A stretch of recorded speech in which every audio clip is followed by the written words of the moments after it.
The Premature Burial by Edgar Allan Poe.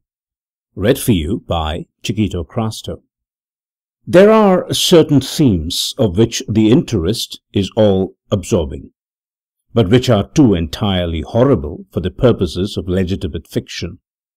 These the mere romanticist must eschew if he do not wish to offend or to disgust. They are with propriety handled only when the severity and majesty of truth sanctify and sustain them.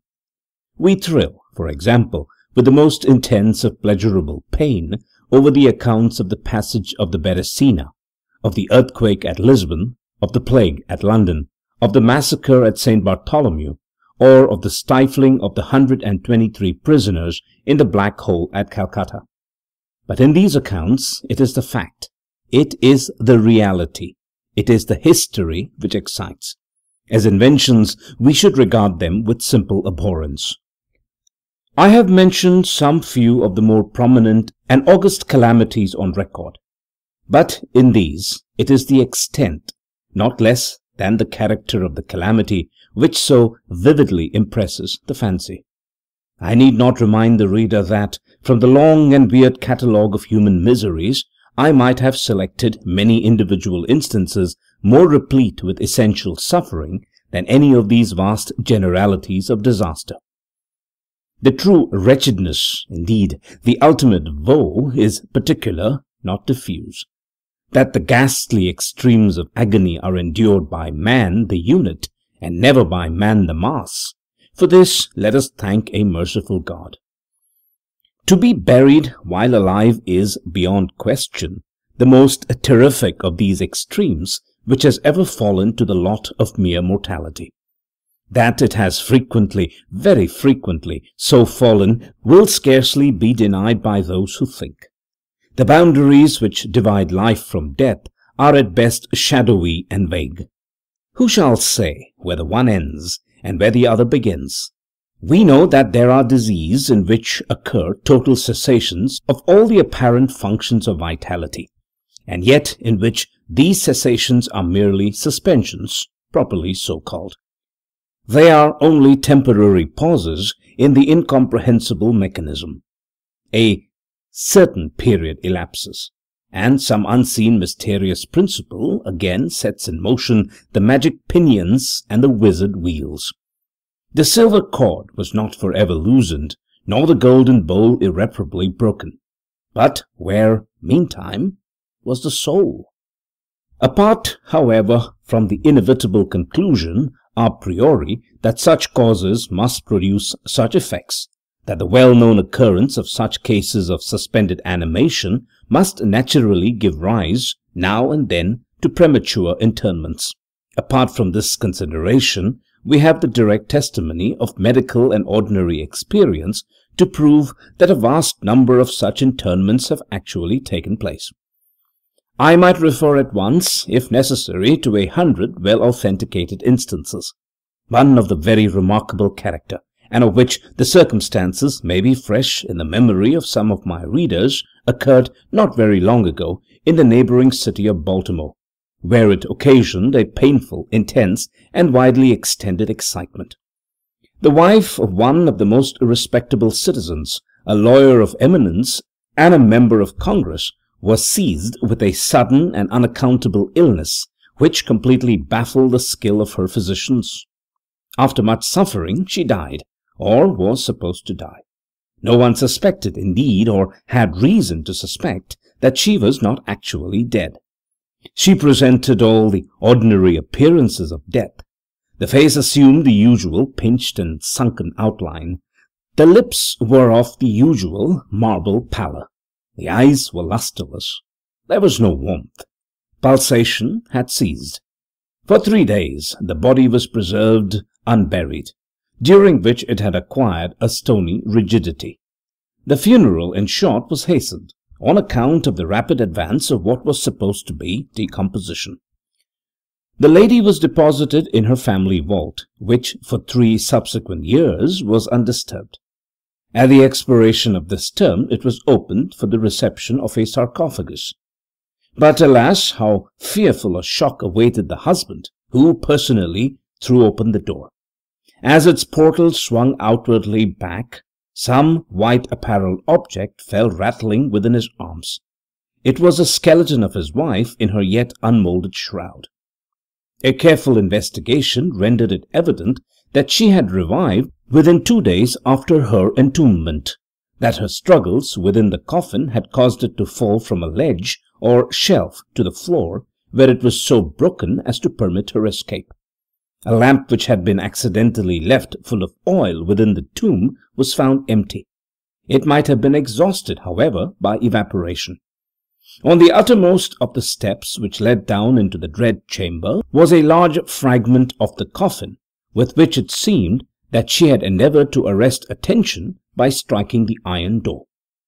While thus occupied, she probably swooned, or possibly died, through sheer terror, and in failing, her shroud became entangled in some iron work which projected interiorly. Thus she remained, and thus she rotted erect.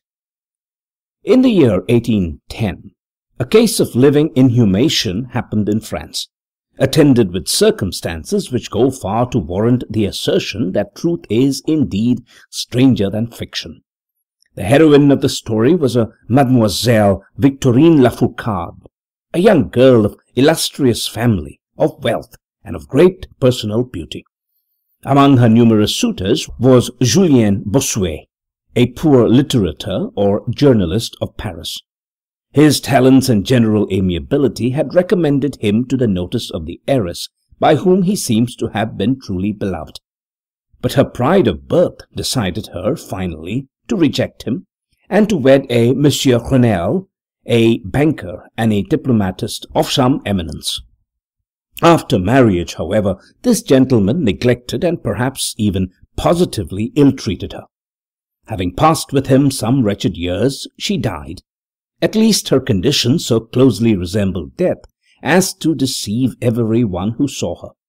She was buried, not in a vault, but in an ordinary grave in the village of her nativity. Filled with despair, and still inflamed by the memory of a profound attachment, the lover journeys from the capital to the remote province in which the village lies, with the romantic purpose of disinterring the corpse and possessing himself of its luxuriant tresses. He reaches the grave.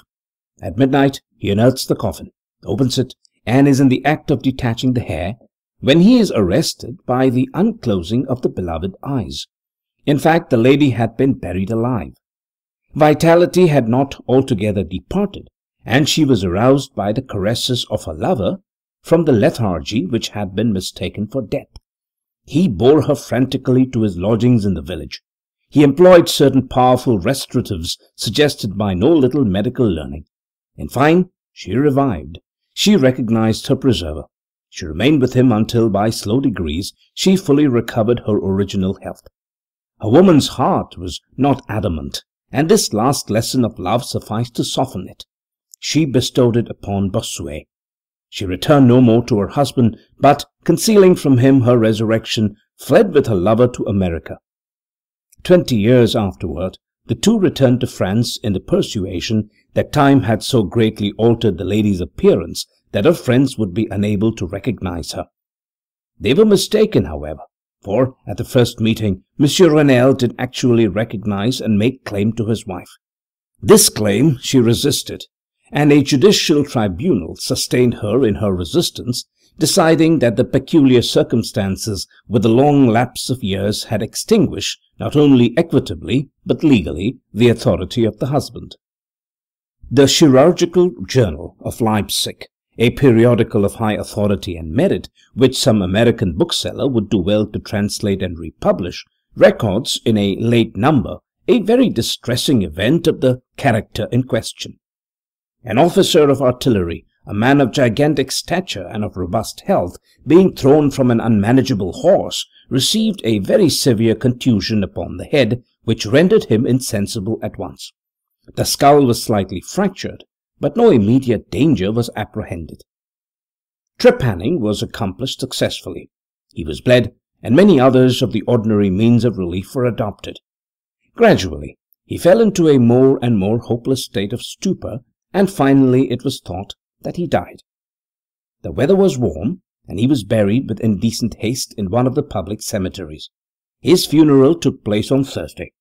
On the Sunday following, the grounds of the cemetery were, as usual, much thronged with visitors, and about noon an intense excitement was created by the declaration of a peasant that, while sitting upon the grave of the officer, he had felt a distinct commotion of the earth, as if occasioned by someone struggling beneath. At first little attention was paid to the man's asseveration, but his evident terror, and the dogged obstinacy with which he persisted in his story, had at length their natural effect upon the crowd. Spades were hurriedly procured, and the grave, which was shamefully shallow, was in a few minutes so far thrown open that the head of its occupant appeared. He was then seemingly dead, but he sat nearly erect within his coffin, the lid of which, in his furious struggles, he had partially uplifted. He was forthwith conveyed to the nearest hospital, and there pronounced to be still living, although in an asphytic condition. After some hours he revived, recognized individuals of his acquaintance, and in broken sentences spoke of his agonies in the grave. From what he related, it was clear that he must have been conscious of life for more than an hour while inhumed, before lapsing into insensibility. The grave was carelessly and loosely filled with an exceedingly porous soil, and thus some air was necessarily admitted. He heard the footsteps of the crowd overhead, and endeavoured to make himself heard in turn. It was a tumult within the grounds of the cemetery, he said, which appeared to awaken him from a deep sleep. But no sooner was he awake than he became fully aware of the awful horrors of his position. The patient, it is recorded, was doing well and seemed to be in a fair way of ultimate recovery, but fell a victim to the quackeries of medical experiment. The galvanic battery was applied, and he suddenly expired in one of those ecstatic paroxysms which, occasionally, it superinduces. The mention of the galvanic battery nevertheless recalls to my memory a well-known and very extraordinary case in point, where its action proved the means of restoring to animation a young attorney of London who had been interred for 2 days. This occurred in 1831 and created, at the time, a very profound sensation, wherever it was made the subject of converse. The patient, Mr. Edward Stapleton, had died, apparently of typhus fever, accompanied with some anomalous symptoms which had excited the curiosity of his medical attendants. Upon his seeming decease, his friends were requested to sanction a post-mortem examination, but declined to permit it. As often happens when such refusals are made, the practitioners resolved to disinter the body and dissect it at leisure, in private. Arrangements were easily effected with some of the numerous scores of body snatchers with which London abounds, and upon the third night after the funeral the supposed corpse was unearthed from a grave 8 feet deep, and deposited in the opening chamber of one of the private hospitals. An incision of some extent had been actually made in the abdomen, when the fresh and undecayed appearance of the subject suggested an application of the battery. One experiment succeeded another, and the customary effects supervened, with nothing to characterize them in any respect except, upon 1 or 2 occasions, a more than ordinary degree of lifelikeness in the convulsive action. It grew late. The day was about to dawn, and it was thought expedient at length to proceed at once to the dissection. A student, however, was especially desirous of testing a theory of his own, and insisted upon applying the battery to one of the pectoral muscles. A rough gash was made, and a wire hastily brought into contact, when the patient, with a hurried but quite unconvulsive movement, arose from the table, stepped into the middle of the floor, gazed about him uneasily for a few seconds, and then spoke. What he said was unintelligible, but words were uttered. The syllabification was distinct. Having spoken, he fell heavily to the floor. For some moments all were paralyzed with awe, but the urgency of the case soon restored them their presence of mind. It was seen that Stapleton was alive, although in a swoon. Upon exhibition of ether he revived, and was rapidly restored in health, and to the society of his friends, from whom, however, all knowledge of his resuscitation was withheld, until a relapse was no longer to be apprehended. Their wonder, their rapturous astonishment, may be conceived. The most thrilling peculiarity of this incident, nevertheless, is involved in what Mr. S. himself asserts. He declares that at no period was he altogether insensible, that dully and confusedly he was aware of everything which happened to him from the moment in which he was pronounced dead by his physicians to that in which he fell swooning to the floor of the hospital. "I am alive," were the uncomprehended words which, upon recognizing the locality of the dissecting room, he had endeavoured, in his extremity, to utter. It were an easy matter to multiply such histories as these, but I forbear, for, indeed, we have no need of such to establish the fact that premature interments occur.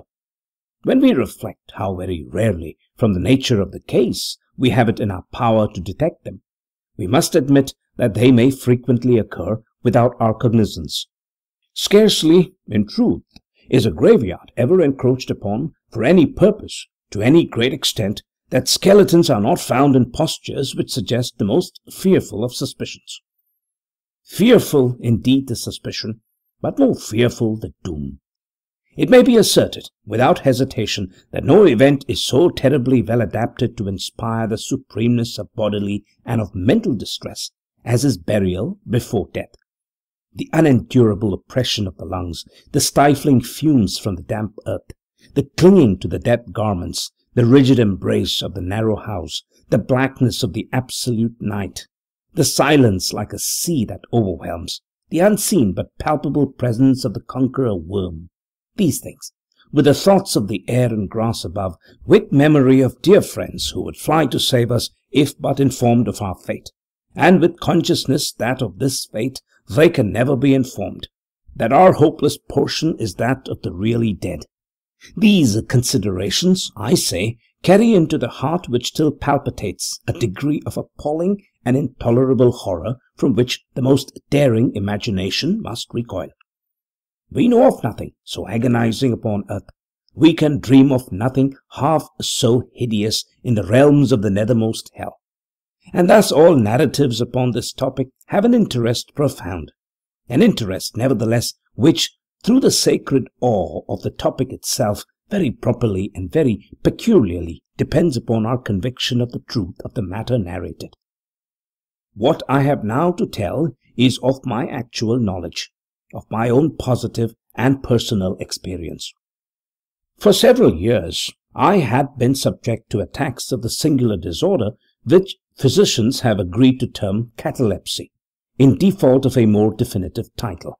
Although both the immediate and the predisposing causes, and even the actual diagnosis of this disease are still mysterious, its obvious and apparent character is sufficiently well understood. Its variations seem to be chiefly of degree. Sometimes the patient lies for a day only, or even for a shorter period, in a species of exaggerated lethargy. He is senseless and extremely motionless, but the pulsation of the heart is still faintly perceptible. Some traces of warmth remain. A slight colour lingers within the centre of the cheek, and upon application of a mirror to the lips, we can detect a torpid, unequal, and vacillating action of the lungs. Then again, the duration of the trance is for weeks, even for months, while the closest scrutiny and the most rigorous medical tests fail to establish any material distinction between the state of the sufferer and what we conceive of absolute death. Very usually he is saved from the premature interment solely by the knowledge of his friends that he has been previously subject to catalepsy, by the consequent suspicion excited, and, above all, by the non-appearance of decay. The advances of the malady are, luckily, gradual.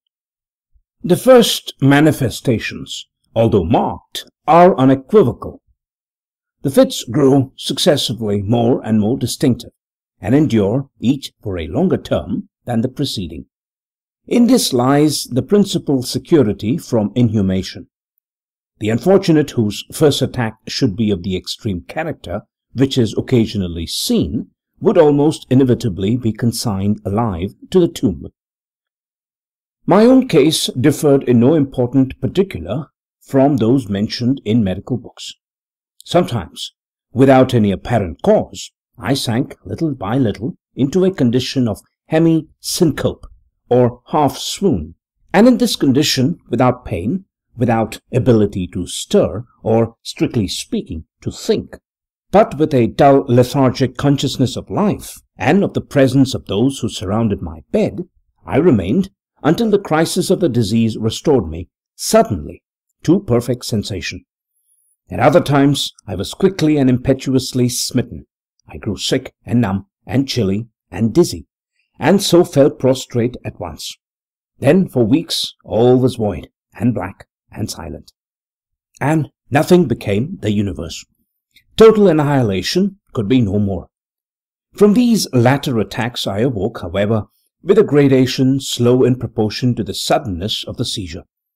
Just as a day dawns to the friendless and houseless beggar who roams the street throughout the long desolate winter night, just so tardily, just so wearily, just so cheerily came back the light of the soul to me. Apart from the tendency to trance, however, my general health appeared to be good, nor could I perceive that it was at all affected by the one prevalent malady, unless indeed an idiosyncrasy in my ordinary sleep may be looked upon as superinduced. Upon awakening from slumber, I could never gain at once thorough possession of my senses, and always remained for many minutes in much bewilderment and perplexity. The mental faculties in general, but the memory in especial, being in a condition of absolute abeyance. In all that I endured, there was no physical suffering, but of moral distress and infinitude. My fancy grew charnel. I talked of worms, of tombs and epitaphs. I was lost in reveries of death, and the idea of premature burial held continual possession of my brain. The ghastly danger to which I was subjected haunted me day and night. In the former, the torture of meditation was excessive, in the latter, supreme. When the grim darkness overspread the earth, then, with every horror of thought, I shook at the quivering plumes upon the hearse. When nature could endure wakefulness no longer, it was with a struggle that I consented to sleep, for I shuddered to reflect that, upon awaking, I might find myself the tenant of a grave. And when, finally, I sank into slumber, it was only to rush at once into a world of phantasms, above which, with vast sable overshadowing wing, however, hovered predominant the one sepulchral idea. From the innumerable images of gloom which thus oppressed me in dreams, I select for record but a solitary vision. Methought I was immersed in a cataleptic trance of more than usual duration and profundity. Suddenly there came an icy hand upon my forehead, and an impatient, gibbering voice whispered the word, "Arise," within my ear. I sat erect. The darkness was total. I could not see the figure of him who had aroused me. I could call to mind neither the period at which I had fallen into the trance, nor the locality in which I then lay. While I remained motionless, and busied in endeavours to collect my thought, the cold hand grasped me fiercely by the wrist, shaking it petulantly, while the gibbering voice said again, "Arise? Did I not bid thee arise?" "And who," I demanded, "art thou?" "I have no name in the regions which I inhabit," replied the voice mournfully. "I am mortal, but am fiend. I was merciless, but I am pitiful. Thou dost feel that I shudder. My teeth chatter as I speak. Yet it is not with the chillness of the night without end, but this hideousness is insufferable. How canst thou tranquilly sleep? I cannot rest for the cry of these great agonies. These sights are more than I can bear. Get thee up, come with me into the outer night, and let me unfold to thee the graves. Is not this a spectacle of woe? Behold." I looked, and the unseen figure, which still grasped me by the wrist, had caused to be thrown open the graves of all mankind, and from each issued the faint phosphoric radiance of decay, so that I could see into the innermost recesses, and there view the shrouded bodies in their sad and solemn slumbers with the worm. But alas, the real sleepers were fewer by many millions than those who slumbered not at all, and there was a feeble struggling, and there was a general sad unrest, and from out the depths of the countless pits there came a melancholy rustling from the garments of the buried. And of those who seemed tranquilly to repose, I saw that a vast number had changed, in a greater or less degree, the rigid and uneasy position in which they had originally been entombed. And the voice again said to me as I gazed, "Is it not? Oh, is it not a pitiful sight?"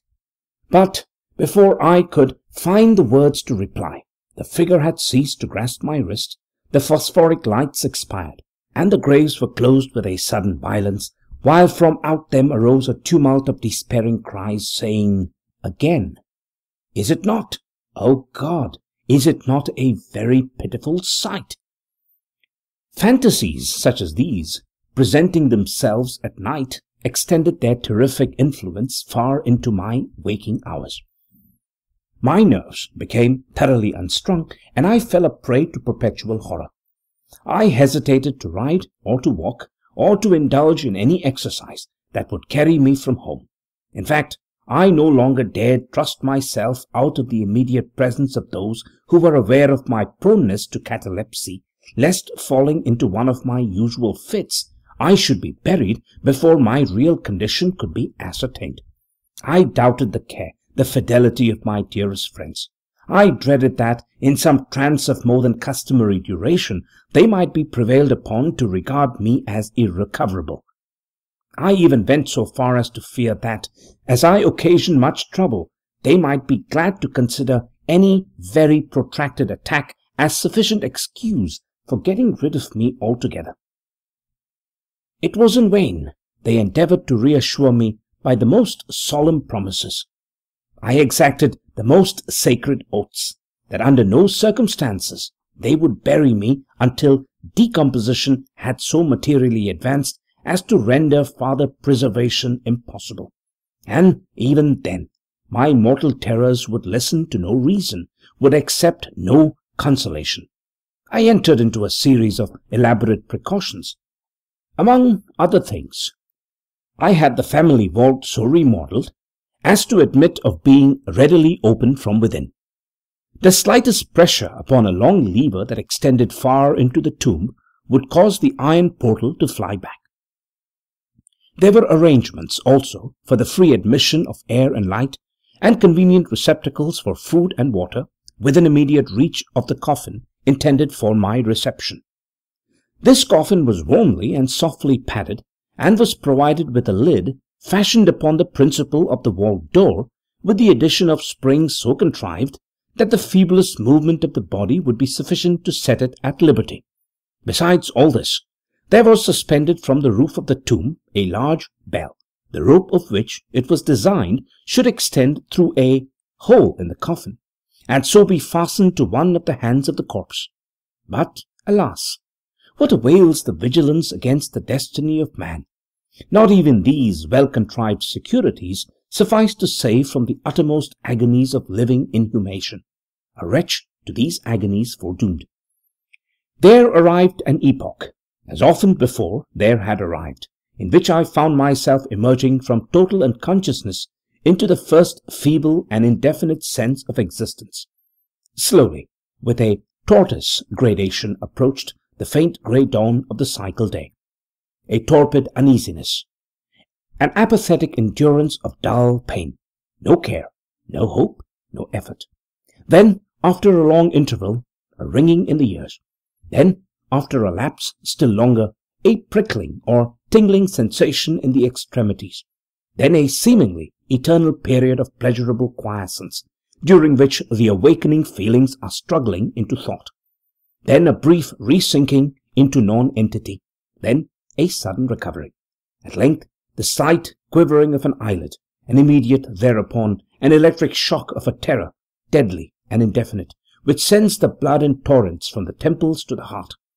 And now the first positive effort to think, and now the first endeavour to remember, and now a partial and evanescent success, and now the memory has so far regained its dominion that in some measure I am cognizant of my state. I feel that I am not awaking from ordinary sleep. I recollect that I have been subject to catalepsy, And now at last, as if by the rush of an ocean, my shuddering spirit is overwhelmed by the one grim danger, by the one spectral and ever-prevalent idea. For some minutes after this fancy possessed me, I remained without motion. And why? I could not summon courage to move. I dared not make the effort which was to satisfy me of my fate, and yet there was something at my heart which whispered me it was sure. Despair, such as no other species of wretchedness ever calls into being. Despair alone urged me, after long irresolution, to uplift the heavy lids of my eyes. I uplifted them. It was dark, all dark. I knew that the fit was over. I knew that the crisis of my disorder had long passed. I knew that I had now fully recovered the use of my visual faculties. And yet it was dark, all dark, the intense and utter raylessness of the night that endureth for evermore. I endeavoured to shriek, and my lips and my parched tongue moved convulsively together in the attempt.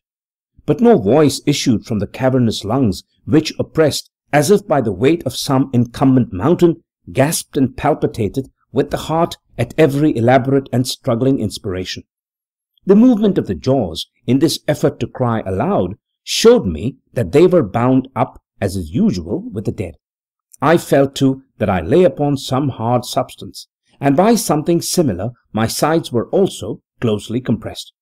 So far I had not ventured to stir any of my limbs, but now I violently threw up. My arms, which had been lying at length, with the wrists crossed, they struck a solid wooden substance, which extended above my person at an elevation of not more than 6 inches from my face. I could no longer doubt that I reposed within a coffin at last. And now, amid all my infinite miseries, came sweetly the cherub hope. For I thought of my precautions. I writhed and made spasmodic exertions to force open the lid. It would not move. I felt my wrists for the bell rope. It was not to be found. And now the comforter fled forever, and a still sterner despair reigned triumphant. For I could not help perceiving the absence of the paddings which I had so carefully prepared. And then, too, there came suddenly to my nostrils the strong peculiar odour of moist earth. The conclusion was irresistible. I was not within the vault. I had fallen into a trance while absent from home, while among strangers. When or how, I could not remember. And it was they who had buried me as a dog, nailed up in some coffin and thrust deep, deep and forever into some ordinary and nameless grave. As this awful conviction forced itself thus into the innermost chambers of my soul, I once again struggled to cry aloud. And in this second endeavour I succeeded. A long, wild and continuous shriek or yell of agony resounded through the realms of the subterranean night. "Hello! Hello there!" said a gruff voice in reply. "What's the devil's the matter now?" said a second. "Get out of that," said a third. "What do you mean by yowling in that air kind of style like a catamount?" said a fourth. And hereupon I was seized and shaken without ceremony for several minutes by a junto of very rough-looking individuals. They did not arouse me from my slumber, for I was wide awake when I screamed, but they restored me to the full possession of my memory. This adventure occurred near Richmond in Virginia. Accompanied by a friend, I had proceeded upon a gunning expedition some miles down the banks of the James River. Night approached, and we were overtaken by a storm.